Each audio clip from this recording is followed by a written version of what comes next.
ஒரு சிலர் வந்து ப்ரெக்னென்சி வந்து கன்ஃபார்ம் பண்ணுவாங்க. ப்ரெக்னென்சி யூரின் டெஸ்ட்டில் பார்த்துட்டு எப்போ ஸ்கேன் பண்ணுறது அப்படின்னு தெரியாமல் இருப்பாங்க. ஒரு சிலர் பார்த்தீங்கன்னா கன்ஃபர்மேஷன் பண்ண உடனே ஸ்கேனுக்கு வருவாங்க. ஒரு சிலர் வந்து 4 மாதம் 5 மாதம் கழித்து ஸ்கேனுக்கு வருவாங்க.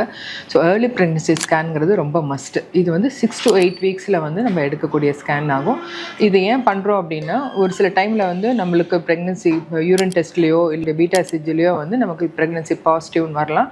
பட் ஸ்கேனில் வந்து கரு வளராமல் கூட போகலாம். ஸோ அதனால் ப்ரெக்னென்சி வந்து இருக்கா, குழந்தை வளர்ந்துருக்கா இல்லையா, இல்லை பயோகெமிக்கல் ப்ரெக்னென்சியா அப்படின்னு கன்ஃபார்ம் பண்ணுறதுக்கு ஸ்கேன் ரொம்ப முக்கியம். செகண்ட் பார்த்தீங்கன்னா, குழந்தை வந்து கர்ப்பப்பைக்குள்ளே இருக்கா இல்லை கருக்குழாயிலே அப்படியே நின்றுடுச்சா அப்படிங்கிறது பார்க்குறதுக்கும் இந்த ஸ்கேன் யூஸ் ஆகும்.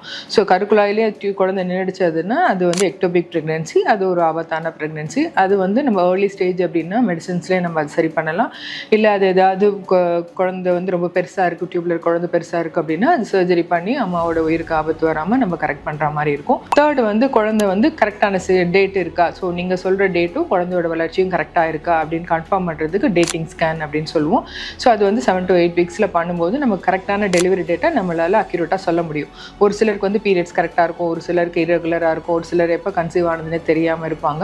அவங்களுக்கு இந்த 7 to 8 வீக்ஸில் நம்ம ஸ்கேன் பண்ணும்போது நம்ம அக்யூரேட்டான டெலிவரி டேட்டை நம்மளால் சொல்ல முடியும். ஃபோர்த் எடுத்துக்கிட்டிங்க அப்படின்னா, குழந்தை வந்து ஒரு குழந்தை தான் இருக்கா இல்லை ரெட்டை குழந்தையா அப்படிங்கிறத கன்ஃபார்ம் பண்ணிக்கலாம். ஸோ ரெட்டை குழந்தை அப்படின்னா அது வந்து குழந்தைக்கு போகிற ரத்த ஓட்டம் பிளசண்டான்னு சொல்லுவோம், நச்சுக்கொடின்னு சொல்கிறது. ஸோ அது வந்து 1 இருக்கா 2 வருமா அப்படிங்கிறதெல்லாம் வந்து நம்ம கோரியானிசிட்டி அப்படின்னு சொல்லுவோம். ஸோ அதெல்லாம் டிடெக்ட் பண்ணுறதுக்கு இந்த ஏர்லி ப்ரெக்னன்சி ஸ்கேன் ரொம்ப யூஸ்ஃபுல்லாக இருக்கும்.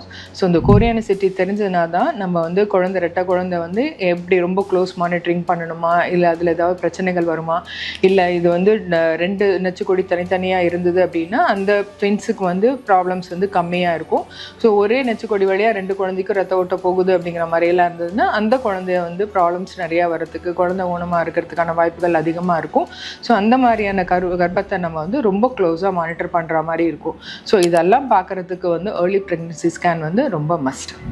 ஏற்கனவே உங்களுக்கு வந்து ரிப்பீட்டடாக அபார்ஷன்ஸ் இருக்குது, இல்லை ஏற்கனவே உங்களுக்கு ஃபர்ஸ்ட் ப்ரெக்னன்சியில் எக்டோபிக் ப்ரெக்னன்சி இருக்குது அப்படிங்கிற மாதிரி எல்லாம் இருந்ததுன்னா நீங்கள் 6 வீக்ஸில் ஏர்லியராகவே நம்ம ஸ்கேன் பண்ணும்போது நம்ம இந்த குழந்தை எக்டோபிக்கா இல்லை கர்ப்பப்பையில் இருக்காங்கிறதை தெரிஞ்சுக்கலாம். ஸோ இந்த குழந்தை ப்ரீவியஸ் முன்னாடி வந்து ரிப்பீட்டட் அபார்ஷன்ஸ் எல்லாம் இருக்குது அப்படின்னா இந்த குழந்தைக்கு நம்ம ஏர்லியராகவே பார்த்துட்டு அதுக்கு தகுந்த மாதிரி ஹார்மோன் சப்ளிமெண்ட்ஸ் இல்லை குழந்தைக்கு போகிற ஒரு ரத்த ஓட்டம் இன்க்ரீஸ் ஆகிறதுக்கு இன்ஜெக்ஷன்ஸ், டேப்லெட்ஸ் அதெல்லாம் எடுத்தோம் அப்படின்னா இந்த ப்ரெக்னன்சியும் நம்ம எந்த காம்ப்ளிகேஷன்ஸ் இல்லாமல் எடுத்துகிட்டு போகிறதுக்கும் இந்த ஏர்லி ப்ரெக்னன்சி ஸ்கேன்ஸ் ரொம்ப இம்பார்ட்டண்ட்டாக யூஸ்ஃபுல்லாக இருக்கும்.